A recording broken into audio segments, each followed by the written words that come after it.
Olá pessoal, antes de começar o vídeo, quero convidar a todos vocês para conhecer a nossa plataforma de cursos. Estamos com o novíssimo e mais completo curso de EBERIC, um dos melhores e mais usados softwares de dimensionamento do Brasil, além dos nossos já famosos cursos de fundações e do dimensionamento de edifício completo, os melhores do tipo disponível na internet. Todos os nossos cursos são certificados pela ABED, Associação Brasileira de Ensino à Distância, e são válidos em todo o território nacional. Então, se você quer fazer um curso com muita qualidade e pagando muito pouco por isso, acesse agora www.canaldaengenharia.com.br. Aguardo vocês lá e aproveitem o vídeo.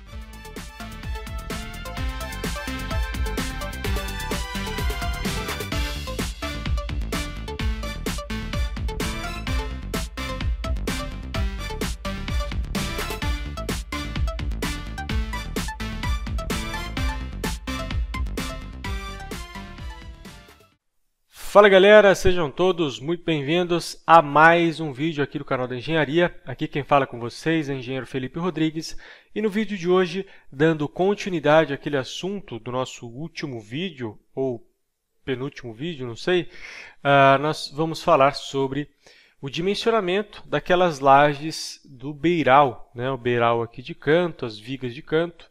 Então vão ser aí mais alguns vídeos. Esse vídeo nós vamos dimensionar a laje do vão principal, que é essa laje aqui, né? Então, essas vigotinhas aqui, eu vou pegar uma vigota dessa e calcular para ver quanto, por exemplo, de armadura adicional eu devo colocar nessas vigotas e se, por exemplo, esse balanço aqui vai suportar sem que haja necessidade de uma seção maciça de concreto.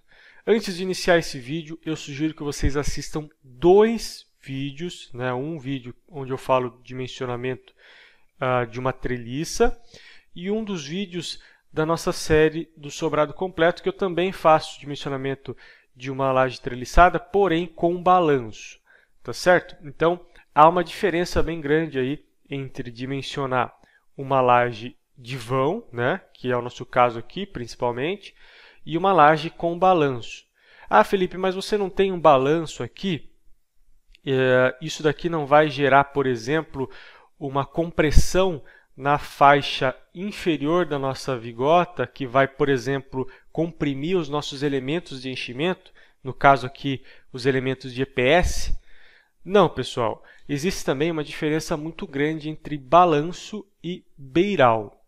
É lógico que tem beirais aí que chegam a ser balanços praticamente, porque eles são grandes, apesar de não serem utilizados como um piso. Beiral, pessoal, em geral, é apenas estético, né? Ou, no máximo, um local ali onde se aplica algum equipamento, algum ar-condicionado ou algo do tipo. Mas ele não é utilizado como um piso, ele não é utilizado como tendo tráfego ali de pessoas, nada disso. Tá certo? Então, no máximo ali uma carga de manutenção, mas longe de ser parecido, por exemplo, com um balanço, que pode ser ou não também utilizado como um piso, mas em geral ele é dimensionado para ser utilizado como um piso. Então, ele vai ter cargas adicionais, cargas de utilização diferentes do beiral, além de ter um comprimento efetivo bem superior ao beiral. Beiral, para ser considerado beiral, ele tem que ter menos do que 60 centímetros, tá certo? Que é o nosso caso aqui, que tem 50 centímetros de beiral, tá certo?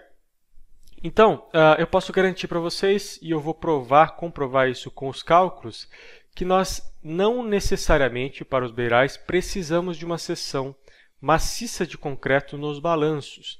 Eu fui questionado aí no último vídeo, dizendo que eu tinha errado, que não era possível fazer balanço com lajes treliçadas. E sim, é possível fazer balanço e beiral com lajes treliçadas, e o beiral não necessariamente precisa de uma seção de concreto, né? Maciça de concreto, para resistir a esses esforços, porque eles são praticamente insignificantes e vocês vão ver como isso acontece na prática. Então vamos lá, eu vou dimensionar uma laje dessa daqui, não, uma vigota dessa daqui. Então eu sugiro que vocês assistam esses dois vídeos que vai aparecer para vocês aí em cima, antes de começar esse vídeo aqui. Por quê? Porque eu não vou entrar em detalhes assim como eu fiz nesses dois vídeos. Então é importante que vocês assistam, ou se você já assistiu, pode continuar aqui tranquilamente, porque vários dos detalhes que eu falo nesses dois vídeos eu vou simplesmente pular aqui, tá? Porque senão o vídeo vai ficar muito longo, porque esse assunto aqui envolve outras questões que são diferentes desses dois vídeos aí, que eram vídeos um pouco mais simples, tá certo?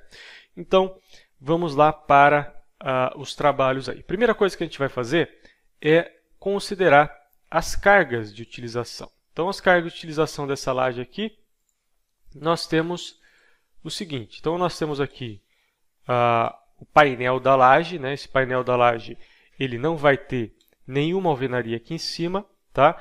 Se houver alvenaria de platibanda, ele vai ficar sobre a viga e não sobre a laje. Então, nós não vamos considerar nenhuma alvenaria sobre a laje, somente o peso próprio, carga de revestimento, tanto aqui do revestimento inferior, como o revestimento de reboco, como o rebaixamento do forro de gesso, por exemplo, e cargas de manutenção aqui em cima, tá certo? Então essas cargas, como que a gente faz a consideração delas? Eu vou abrir aqui o MATCAD e nós vamos fazer uma espécie de um memorial de cálculo para essas cargas. Começando aí pelas cargas de peso próprio, né? Então, vou colocar aqui cargas na laje e começando aqui cargas de peso próprio. Então, o peso próprio da laje, eu vou chamar aqui de G1, tá? O G1 ele tem 1,46, tá? Da onde veio esse valor? Eu peguei lá de uma tabela que eu mostro em um desses dois vídeos, né? Na verdade, eu mostro nos dois vídeos como calcular o peso próprio da laje e é de 1,46 kN por metro quadrado. Tá certo? Então, em 1 metro quadrado, eu tenho ali de peso próprio. O que é o peso próprio dessa laje? Camada de compressão, né, de 4 centímetros, o peso da nervura concretada, né, e o peso dos elementos de enchimento de isopor. Nesse caso aqui é uma laje com elementos de isopor, né, EPS. Então, por isso que ela tem uma carga reduzida. Então, 1,46 ou 146 quilos por metro quadrado. Agora eu vou colocar aqui a carga de regularização. Então, essa carga de regularização, ela considera o quê? Ela considera o revestimento, né? Seja ele, sei lá, cerâmico ou qualquer coisa do tipo, mas nesse caso aqui nós não vamos ter, nós vamos ter apenas uma impermeabilização, né? Então eu vou considerar separado isso. Então é basicamente um contrapiso de 3 centímetros aí, em média, que a gente considera. Lembrando que se a laje for bem feita, bem executada, for vassourada, por exemplo, passar o rodinho lá na hora de concretar, eu não preciso fazer contrapiso, tá? Mas nesse caso eu vou considerar um contrapiso porque eu não sei como será executada essa laje, se ela vai ser executada aí com uma mão de obra qualificada ou não. Então, em geral, a gente acaba considerando esse contrapiso. Então, eu vou considerar aqui um peso específico do concreto magro desse contrapiso, que é feito ali, não é nem concreto, né? É basicamente uma argamassa para fazer o contrapiso de regularização. Então eu vou considerar aqui um peso específico de 21 kN por metro cúbico. Né? Então 1 metro cúbico dessa massa aí para fazer regularização pesa 21 kN ou 2.100 kg por metro cúbico. Mas eu tenho que multiplicar por uma espessura, conforme eu disse para vocês, a espessura é de 0,3 metros, né, ou 3 centímetros. Então, 0,3 metros. Como eu tenho o valor aqui do peso específico por metro cúbico, é só multiplicar 1 pelo outro, né? Então, o G2, que é a carga da regularização, será o peso específico vezes a espessura. Eu tenho 0,63 kN por metro quadrado. Então, 63 quilos por metro quadrado, né? Quase uma pessoa aí de porte médio para magra por metro quadrado, só por conta do revestimento, né? Da regularização. Agora, eu tenho o revestimento do teto, que é o reboco do teto, né? Então, reboco e emboço, na verdade, né? Então, tem emboço e o reboco, que é uma camadinha mais fina, mas na verdade a gente sempre acaba fazendo o emboço acabado, ou o emboço alisado ali para fazer, né, o acabamento final ou intermediário antes da pintura. Mas em geral a gente acaba chamando de reboco, mas é um emboço acabado. Esse emboço acabado, ele tem em geral uma espessura de 1,5 cm, né? 1,5 cm, e o peso específico dessa massa de regularização, dessa massa de emboço, é de 19 kN por metro cúbico. Então eu vou colocar aqui, ó, revestimento do teto. Vou colocar entre parênteses emboço. Então esse emboço, ele é composto por uma massa, que eu vou colocar aqui o peso específico dessa massa como 19 kN por metro cúbico. E eu vou considerar uma espessura de 1,5 centímetro, ou 0,015 metros de espessura. Se eu multiplicar um pelo outro, eu vou chamar aqui de G3, né? Então eu tenho peso específico vezes a espessura, eu tenho 0,28,5 kN por metro quadrado. Então, 28 quilos, quase 30 quilos por metro quadrado de revestimento do teto, né? No caso aí, o emboço. E agora eu tenho o forro rebaixado, que também faz parte do revestimento do teto, só que é um revestimento para finalizar, né, o teto. Esse revestimento nós consideramos aí o pior caso, que é aquela placa de gesso maciça, né? Hoje nós temos aí a placa de drywall, né, que ela é um gesso airado, ela é significativamente mais leve do que aquela plaquetinha de 60 por 60 de gesso maciço. Então nós consideramos sempre a plaquetinha de gesso maciço, que apesar de não ser tão utilizada hoje em dia, ela ainda é utilizada, né? Então esse seria o pior caso para revestimento do teto. Então, para fazer isso, vou chamar aqui de revestimento também, só que de gesso, que será a plaquetinha, que tem um peso específico, né? Então, peso da placa, que é de 0,06 ou 65, né? 6,5 kg por placa, né? Então, 0,065 kN por placa. Então, cada plaquinha pesa 6,5 kg. E a área da placa é de 60 por 60. Então, 0,6 vezes 0,6, eu tenho 0,36 metros quadrados. Encontrando a carga G4, que vai ser o peso da placa dividido pela área, né, dessa placa, né? Então eu tenho o peso de uma plaquinha dividido pela área, eu vou encontrar qual será o peso por metro quadrado. Então vou ter aqui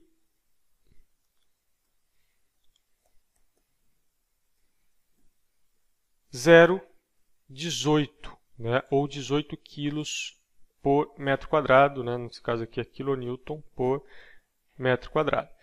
Então, vamos só recapitular aqui, ó, kilonewton dividido por metro quadrado dá kilonewton por metro quadrado. Então, por isso que eu dividi 0,6,5 kN por 0,36 metros quadrados. Dá 0,18 kN por metro quadrado. Então, essa é a carga, né, 18 kg por metro quadrado do rebaixamento de gesso. Não vou considerar aqueles araminhos que fazem ali a suspensão desse gesso, porque seria preciosismo demais, até que a gente considera ali nosso coeficiente de ponderação e tudo mais. Então, isso acaba sendo absorvido aí por todas essas cargas. E por último, nós temos a carga de manutenção. Então, carga de manutenção, que eu vou considerar como 1 kN. Vou chamar aqui de Q. Então, é Q, 1 kN. Tá? Essa carga de manutenção aqui, eu dividi ela de duas formas. Eu coloquei 50 kg para realmente a manutenção e 50 kg para o revestimento de impermeabilização, que não chega nem próximo de 50 kg por metro. Tá? Um revestimento de impermeabilização aí, daquele que é com manta, né, que a gente faz lá com maçarico e tudo mais, esse vai pesar aí no máximo 15, 20 kg por metro. Né, e é muita coisa ainda. Então, eu estou dividindo dessa forma. Então, eu aumentei um pouco a carga de manutenção, porque eu não vou aplicar nenhum coeficiente para a carga, diferenciando aí a carga permanente para a carga de utilização nesse momento, né? A não ser para o estado limite de serviço, mas aí é outra questão. No momento nós estamos dimensionando apenas essa vigotinha aí, tá certo? Então, fica dessa forma aqui. O que eu tenho que fazer agora? Eu vou simplesmente fazer a somatória dessas cargas, né? Então, vou colocar aqui, ó, carga total será G1 mais G2 mais G3 mais G4 mais Q. Eu tenho 3,55 ou 3,56 arredondando. Porém, isso daqui é uma carga para 1 metro quadrado, tá certo? 1 metro quadrado de laje. No nosso caso, nós estamos pegando a área de influência de uma vigota. Qual é a área de influência de uma vigota? Se eu for abrir aqui, a área de influência de uma vigota, ela é a distância do centro, né, do elemento de enchimento que ficaria aqui, né? Então, tem o elemento de enchimento entre essas duas vigotas, até o centro do elemento de enchimento, né, da outra vigota. Então, desse ponto até esse ponto, mais ou menos. Se a gente for pegar de eixo a eixo das vigotas, que daria exatamente a mesma coisa, eu tenho exatamente qual é a faixa de influência. Então, pego daqui a aqui, eu tenho 0,42 centímetros. Tá? Então, esse 0,42 centímetros é a faixa de influência de uma vigota. Então, cada vigota vai pegar aquela carga de 1 metro quadrado e vai pegar o equivalente a 0,42 centímetros de influência. Então, para isso, o que eu tenho que fazer? Eu tenho que pegar essa carga e multiplicar por 0,42, assim como a gente viu naqueles dois vídeos que eu pedi para vocês assistirem. Então, eu vou chamar aqui, por exemplo, de carga equivalente. Essa carga equivalente, ela é a carga, eu coloquei carta aqui, né? Carga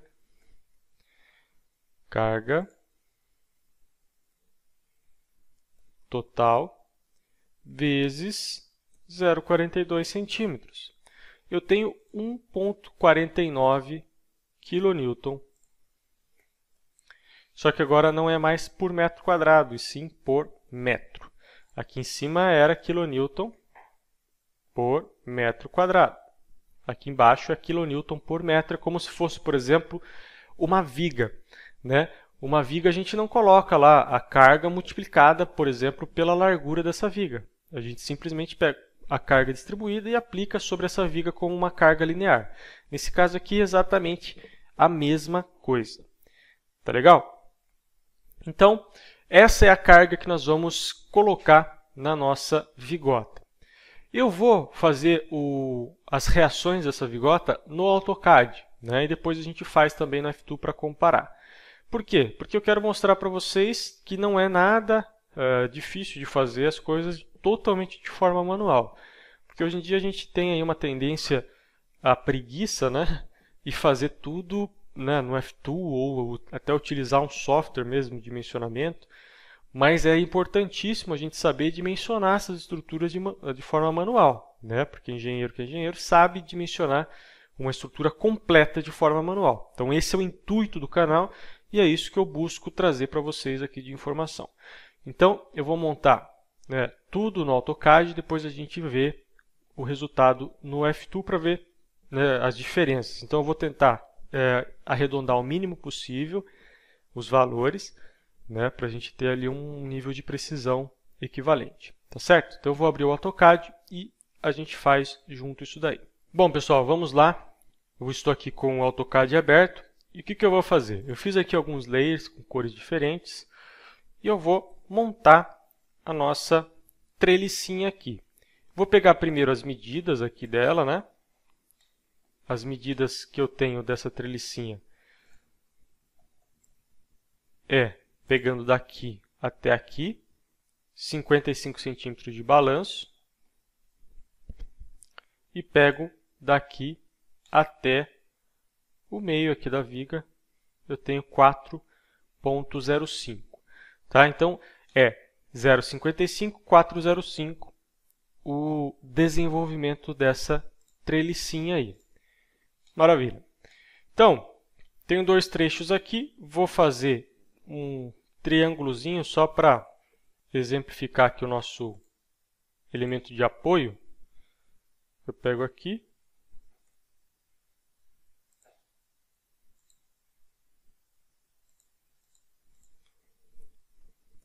e vou pôr nesse ponto e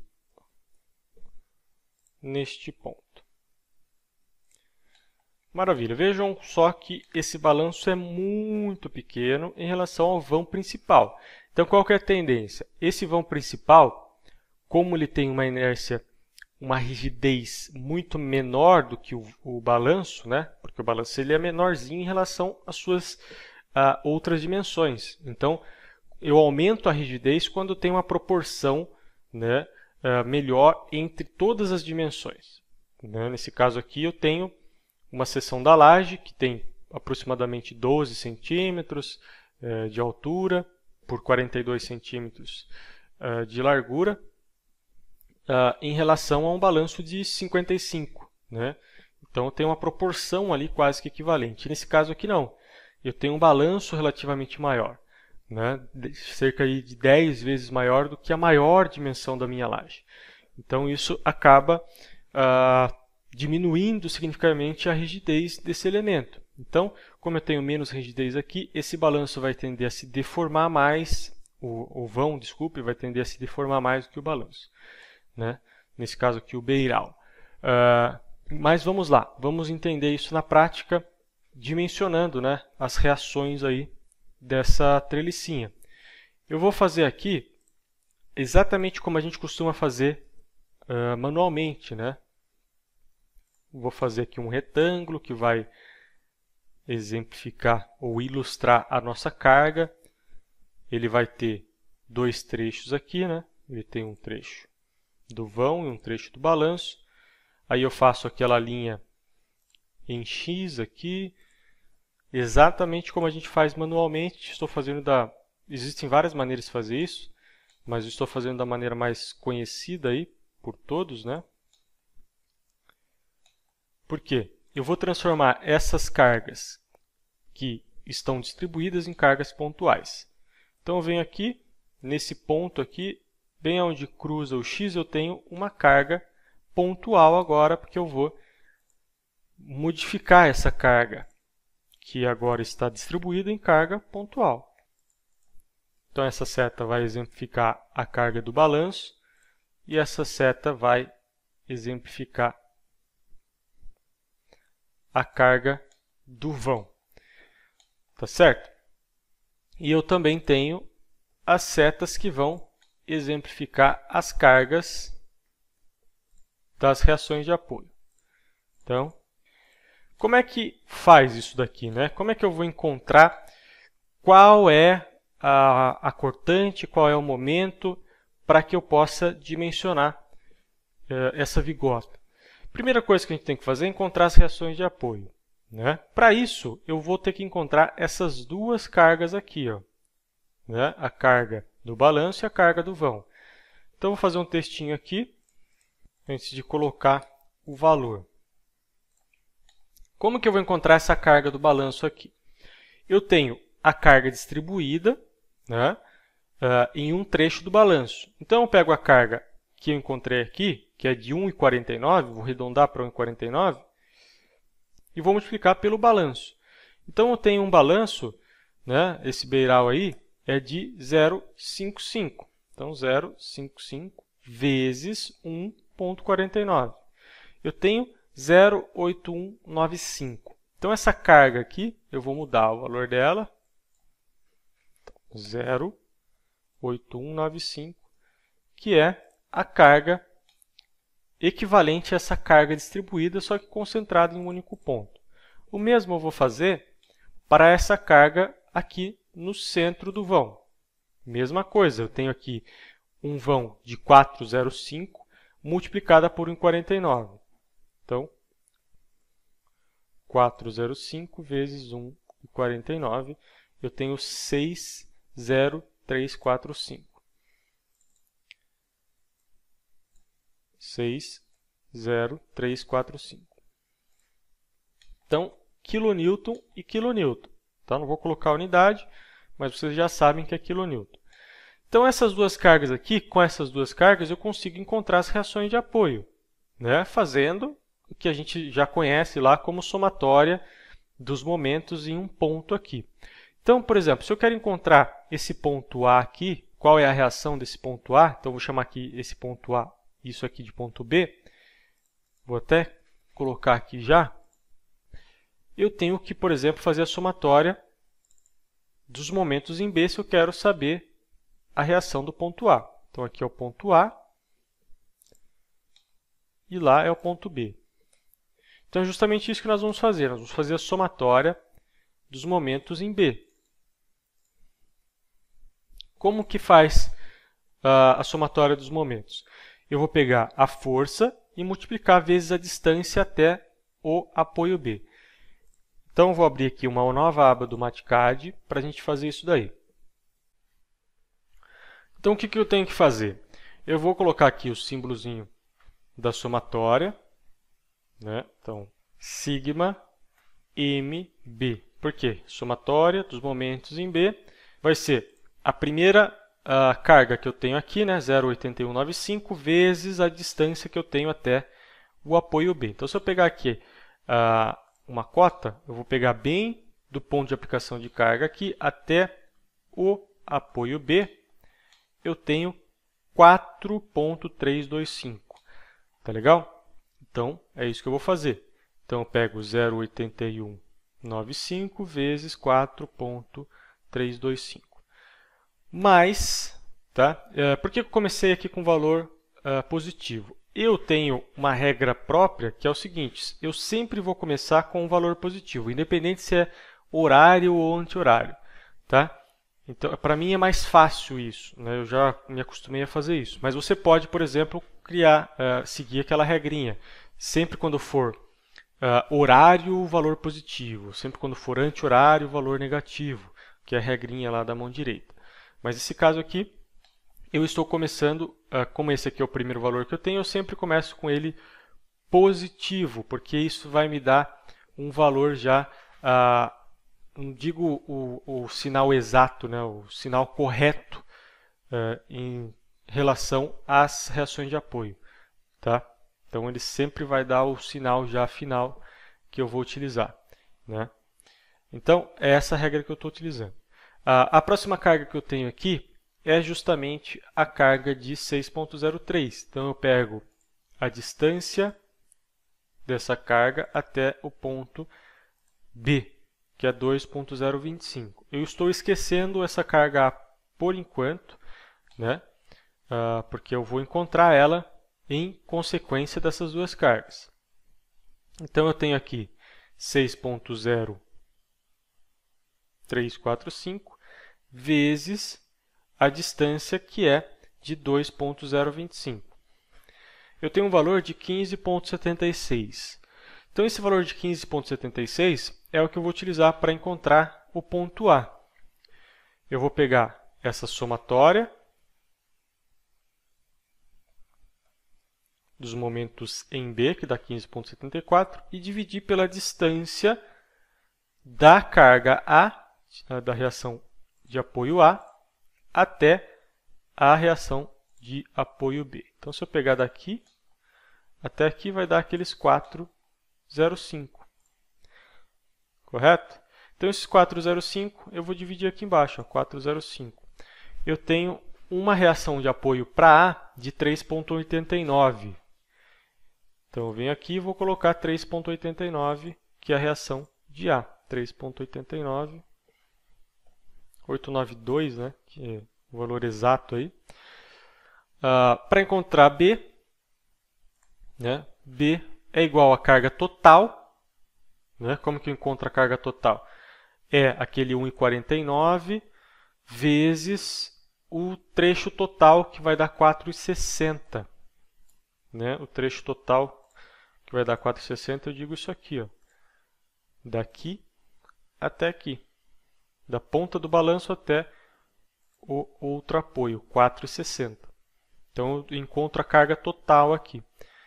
Né? Então, a somatória das cargas atuantes é igual à somatória das reações de apoio, né? Porque elas são equivalentes. Então, se eu fizer isso e subtrair a reação de apoio em A, eu tenho a reação de apoio em B. Tá certo? E é bem coerente que A seja maior do que B, justamente por causa do balanço. Né? Então, eu tenho a reação de B, 2,96 ou 2,962. Vamos colocar isso aqui. 2,962. Maravilha! Então, eu tenho as reações de apoio aqui. Com essas reações de apoio, eu consigo fazer os momentos e a cortante. Eu vou fazer aqui a cortante e o momento. Eu vou fazer a cortante primeiro. E através da área da cortante eu encontro o momento. Então, eu vou copiar isso aqui duas vezes. Eu sei o seguinte, né, que aonde a cortante é nula, o momento é máximo. Então, quando eu encontrar aqui uma cortante nula, eu já sei que vai ser o meu momento máximo. Tá legal? Como que eu faço para encontrar a cortante? A cortante é muito simples de fazer. Eu tenho essa carga aqui, né, 0,8195. Como só existe ela aqui, eu já sei que a minha cortante, nesse primeiro apoio, ele vai começar com uma carga negativa de 0,8195. Tá? Então, eu já vou mudar aqui para uma layer amarela. Eu já sei que eu vou ter uma cortante aqui de 0,81. Vou colocar isso daqui com um zero a mais, então vai ser 0,8195, porque senão vai ficar muito grande. Vou apagar esse triângulozinho aqui. Então, eu vou mudar um pouquinho a escala. Eu vou diminuir em 10 vezes a escala. Então, eu tenho essa cortante, que ela começa em 0 aqui e acaba em 0,8195. Né? Que nesse caso aqui eu coloquei como 0,08195. Tá legal? Estou diminuindo a escala um pouquinho. Como eu tenho uma reação de apoio de 3,89, ou seja, eu tenho uma carga residual para cima ali. Então, se eu pegar dessa ponta aqui de baixo e colocar 3,89, então 3,892, né? 3,892, eu vou ter aqui o residual dela aqui, ó, que vai dar 3,07. Certo? esse 3.07 menos essa carga de 6.0345. Então, eu pego desse ponto aqui, ó, e coloco, ó, 6.0345. Puxo daqui, deste ponto aqui até este ponto aqui. Esse que está para cima eu vou eliminar. Ficou sobrando um pouquinho aqui, ó. Aqui é para ter sobrado exatamente essa reação de apoio. Então, vamos ver se vai dar certo isso que eu estou fazendo. Ó, pego daqui até aqui. Olha lá. 0,296, porque eu estou mudando a escala aí em 10 vezes, né? Então, dá exatamente 2,96. Então, estou correto aqui na maneira que eu fiz essa cortante. Aí eu pego desse ponto até esse ponto e ligo as duas retas aí. Então, vamos só entender como que funciona aí o conceito de momento. Eu tenho várias, imagine que esse retângulo aqui tem várias carguinhas aqui que compõem essa carga total. Então, eu começo em 0 e eu vou tendo uma somatória das carguinhas. Então, as carguinhas vão acontecendo ali. Imagine que essa linha que está em branco aqui, ela vai se sobrecarregando, ela vai inclinando, né? Então, chega até um ponto que eu vou encontrar ali um local onde se apoia, né? Onde eu tenho um apoio ali desse elemento estrutural. Então, esse apoio vai jogar para cima essas carguinhas aqui, né? Então, ela sobe e começa a descer de novo, porque eu tenho outro trecho com carregamento. Então, ela vai descendo, descendo, descendo, descendo, descendo, descendo, até encontrar um outro ponto de apoio que vai anular essas carguinhas aqui até zerar. Tá certo? Então, é assim que eu entendo o momento, a cortante, né, quando eu estou calculando ela. Então, eu imagino dessa forma para facilitar os cálculos aí.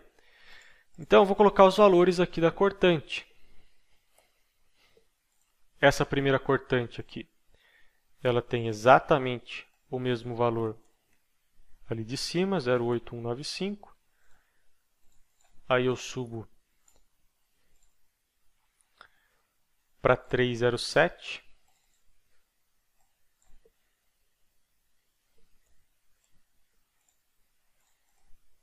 Aí eu desço para 2,96.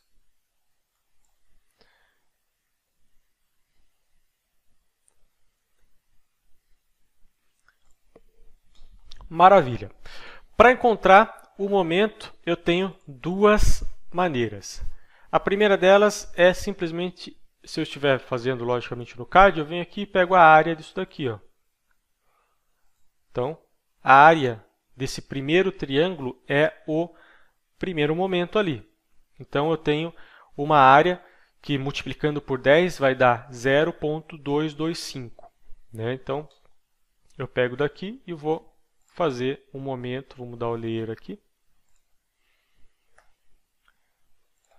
Seria um momento de 0,225, mas eu vou fazer aqui em escala também 10 vezes menor, então 0,0225. Então, olha o tamanho desse momento aqui. Mas maravilha, a gente não tem como comparar se eu não tiver esse momento principal aqui. Aquilo que eu disse anteriormente, eu sei que o momento é máximo quando a cortante é nula. Então, eu venho aqui e vou traçar aqui uma linha guia bem nesse ponto onde a cortante é nula. Então, esse ponto vai ser o ponto de momento máximo. Então, se eu pegar aqui a linha novamente, como é que eu faço para encontrar qual é o momento aqui? Eu tenho que pegar ou a área desse triângulo, tá certo? Ou a área desse triângulo menos esse triângulo menor. Tanto faz, né? A cortante vai ser sempre a área, o momento vai ser sempre a área da cortante. Só que eu tenho que pegar o valor global dessa cortante. Então, eu tenho aqui dois trechos que eu posso considerar. Então, o mais fácil é pegar esta área aqui. Então, eu posso simplesmente vir aqui e fazer a área dessa cortante. Eu vou ter aqui 0,294. Então, posso vir aqui e fazer a cortante de 0,294. Porém, Felipe, mas eu quero fazer essa cortante aqui e eu também não tenho, por exemplo, qual é essa distância aqui, né? Como é que eu vou fazer se eu estou fazendo manualmente? Aí nós temos que encontrar essa distância manualmente. Como é que eu faço isso? Semelhança de triângulo. 3,07 está para x, assim como a somatória de 3,07 mais 2,962, que vai dar justamente 6,0345, está para o vão total. Né? Então, vamos fazer isso aqui, ó. Só para recapitular. Eu tenho aqui 3,07 está para x, assim como 6,0345 para o vão total, que é 4,05. Se eu pegar e multiplicar em x aqui, ó, 307 vezes 4,5, e dividir por 6,0345, eu vou ter justamente o valor de x. Tá certo? Então, vou fazer justamente isso aí, 3,07 dividido por 6,0345. Aqui eu tenho que multiplicar também por 4,05. 4,05. Eu tenho 2,06. Né? Se eu for pegar essa medida aqui, quanto que ela vai dar? Pego daqui até aqui. Tenho 2,062, né? Ali, como a gente arredondou, deu 2,06, mais 2,062. Então, eu poderia fazer essa regrinha de 3, achar o valor de x, né? Que é essa distância aqui, e aí multiplicar esse triângulo aqui, fazendo a seguinte conta. 3,07 vezes 2,062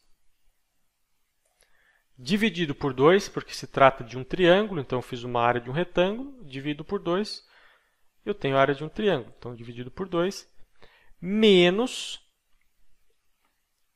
o momento que eu encontrei lá anteriormente, né? Que é justamente a área desse triângulo aqui. Então, menos 0,22,5. Dá 2,94 também.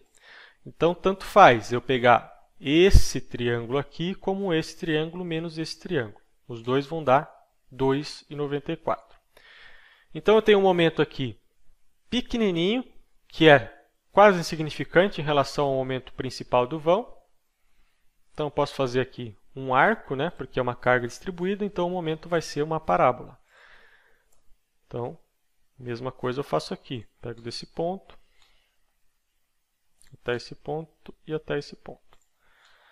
Então, esse é o momento e essa é a cortante. Vou colocar aqui o valor do momento, dá 2,94.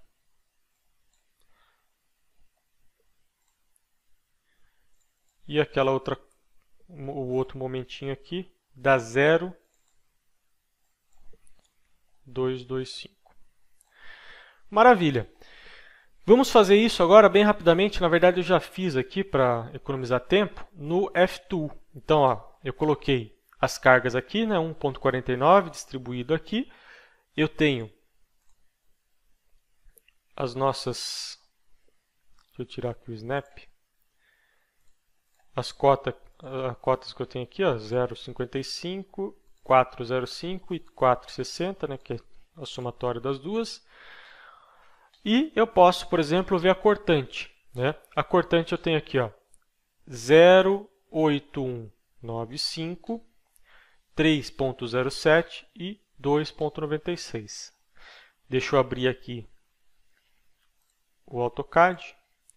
Vou colocar aqui um do lado do outro.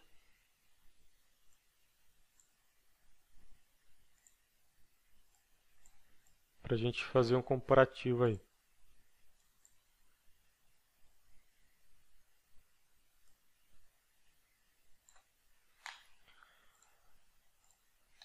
Então, os valores da cortante bateu, né? 307. Aqui, logicamente, que ele vai estar mais preciso, né? Deu 30729.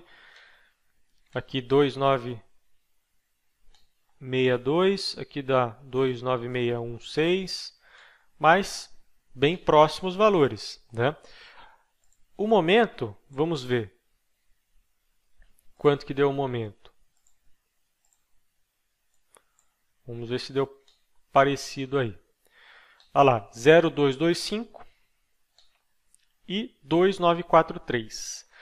Então, valores muito próximos, exatamente como a reação de apoio também. Ó. A reação de apoio em A deu 3,89, aqui deu 3,89 também. E a reação de B deu 2,96, aqui também 2,96. Certo? Então, fácil de fazer, né? Logicamente demorou um pouquinho, porque eu estava explicando passo a passo, desenhando, mas é relativamente fácil. Vamos agora para o dimensionamento para a gente encerrar esse vídeo, que ele já ficou extremamente longo, né? Duvido que tenha ficado alguém assistindo até esse ponto. Se você ficou até agora, parabéns. Mas vamos fazer o dimensionamento. Vou abrir aqui o MatCAD de novo, vou abrir aqui uma outra página.